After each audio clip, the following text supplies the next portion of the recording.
Hi, everyone. I wanted to share some words about the Parsha. First of all, because it's one of my favorite Parshiot, which is what I'm going to tell you all about now. And second, because I just found out that our dear friend Avshi Mizrahi's mother passed away. Her name was Ruth Mizrahi. And from everything I've heard from Avshi, she was a very special woman. And I think that the message that I love from this Parsha really resonates with her life experience, with all of our life experiences, especially raising families in strange lands. So the part of Parshat Toldot that people love to talk about is Yaakov's dream, right? It's a crazy story with ladders and angels and this kind of vision and God's in the picture. But the part that really interests me is what happens before and what happens after the dream.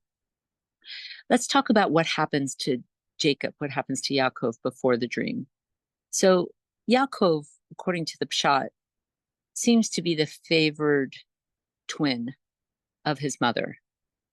And his mother convinces him that he should finagle the birthright from his older brother. And we all know what happens there.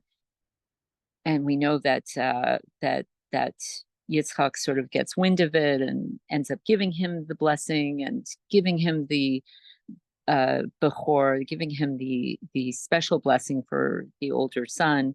And Esav is pretty upset when he finds out. What's interesting to me is two things that Yaakov discovers.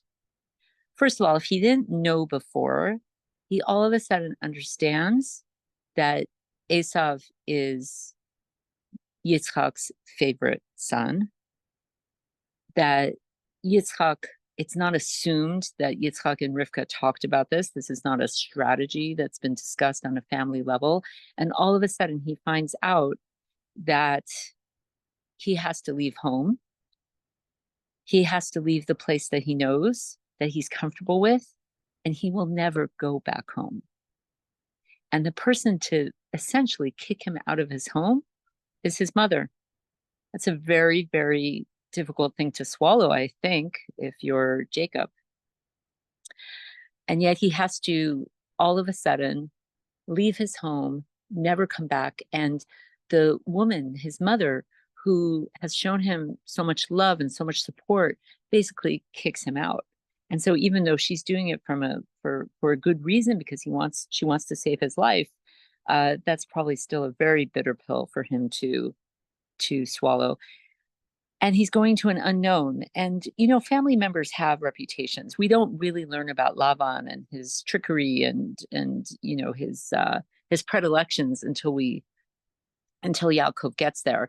But I know all of you have people in your family, probably a great uncle. I'm sorry to all the uncles out there, but probably there's some great uncle who's a gambler or something, and people talk about it. And people in families, we know they have reputations.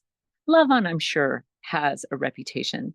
All of a sudden, Yaakov finds out he's got to leave home forever. And not only that, he has to go to his uncle's house.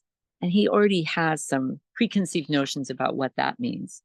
And now, what the Chumash tells us, what the Torah tells us, is that he leaves Beersheba, Vayilem b'makom, and he's traveling for a long time, and Vayifka b'makom, and he gets injured. The word Vayifka, he gets injured by a place. He comes upon a place in the field, in the desert, and it's such a place that it comes out almost injuring him.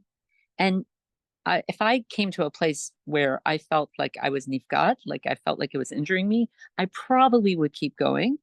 But Yaakov decides to take some rest there, which is odd, I think. But he falls asleep there. And it says, Vayikach me'avnei hamakom. He takes the rocks that are there, Vayasem Roshatav. He puts it around his head. And you imagine kind of like a pillow, not a very comfortable pillow. And if you ever want to feel like you really left home, sleep on a rock pillow, and that will really emphasize your situation. And he lies down there. And then comes the whole dream. What interests me is what happens when he wakes up from the dream. It says, Vayikatz Yaakov mishnato. He wakes up all of a sudden from this vision, from this dream. And he says, Achen yesh Hashem b'makom hazeh. Wow, it turns out God's in this place. V'anochi lo yadati, I didn't know. Vayiran, he's filled with awe. Vayomer, ma nora hamakom hazeh. It's such an awesome, awe-filled place. V'zeh shar shamayim, and it's the gate to shamayim. It's the gate to the heavens. And then it says he wakes up again. He wakes up in the morning. Now he takes one rock, asher sam rashatav, that he had put in his head, and he kind of anoints it. He makes it into a special place on the road. He makes it into a special place on the road. Maybe like he wants to remember this place. And he declares it as this holy place.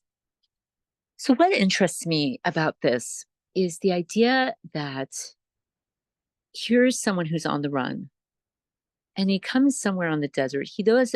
He's running away from everything he knows to an unknown, and it's not just an unknown; it's a bit of a negative unknown, right? Like he's hasn't heard great things about his uncle. I'm sure, right? There are rumors. Everybody has a reputation, and he's leaving in uncertain terms with his father, certainly bad terms with his brother, and kind of ambivalent terms with his mother. And he's on the run to an unknown, and he's frightened. And there's a place that stands out to him. And in that place, he has a vision. He sees God. He has this dream. And it's when he wakes up that he realizes it's not just a place, it's the place. And he anoints it. And what does he do? He makes it holy. And I love that concept. I love that concept of a human being able to come to a place and actually anoint it and make it someplace that's holy. And I think that's such an incredible idea in terms of being able to create a holy space. The idea that we as people have the power. It's not God who calls this Beit El. God doesn't call it the house of God. God doesn't call it Shar Shamayim. It's Yaakov who anoints it. It's Jacob who anoints it as this holy place. He sanctifies it. And I love the way the Midrash picks up on this. Rashi, in a very famous Rashi, and this is one of the first Rashis I ever learned in 3rd or 4th grade, and I was new to Jewish learning. Don't call it Jewish learning in 3rd grade, because we're all so silly then. But it was the first time I really encountered this kind of parshanut, this kind of commentary. And Rashi on this pasuk picks up on a midrash. He quotes a midrash that says that Yaakov had gathered some rocks. He had gathered some rocks of Avanim, and he had put them around his head as a protection from wild animals. Maybe he put it around as maybe they were big rocks or boulders. And then what happened was the rocks fought amongst themselves. And it's just like a great graphic cartoon here, right? Imagine like these rocks fighting and arguing amongst themselves. Why were they arguing? Because each rock wanted to be the one that was going to be under this great Sadiq's head, this great righteous person's head. They all wanted to be there. And what is the Midrash picking up on? The Midrash is picking up on something very interesting in this text.